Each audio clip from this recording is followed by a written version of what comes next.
In a quiet monastery, deep in the mountains, an elderly monk sat in meditation. Every morning, as golden sunlight filtered through the wooden windows, he sipped tea from his favorite cup.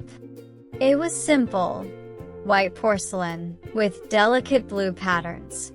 Though it was not grand or expensive, the monk cherished it deeply. "This cup," he often said, "is already broken." One morning, as the monk reached for his cup, his sleeve brushed against it.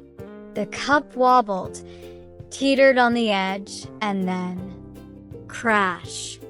The cup lay shattered on the stone floor. A young disciple, sweeping nearby, gasped, "Master, your cup, it's broken." The disciple rushed forward. "Master, are you not sad?" But the monk only smiled. He gazed at the broken cup, his expression peaceful. "No, because this cup was always broken." The disciple frowned. "But it was whole just a moment ago." The monk chuckled. "Was it? Or was it simply waiting for this moment to arrive?"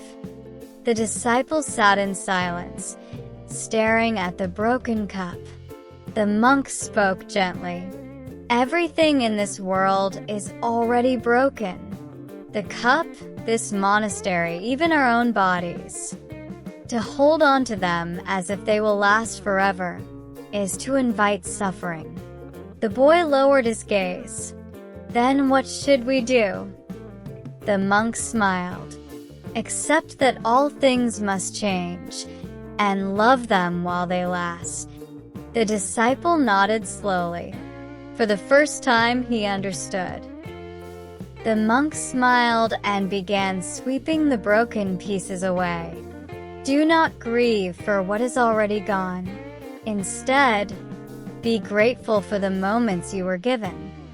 That evening, as the sun dipped below the hills, the disciple brought the monk a new cup of tea.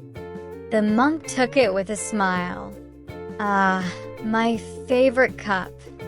The disciple grinned. "But Master, isn't this cup already broken?" The monk laughed. "Yes, and that is why I cherish it while it lasts." Life is like a fragile cup.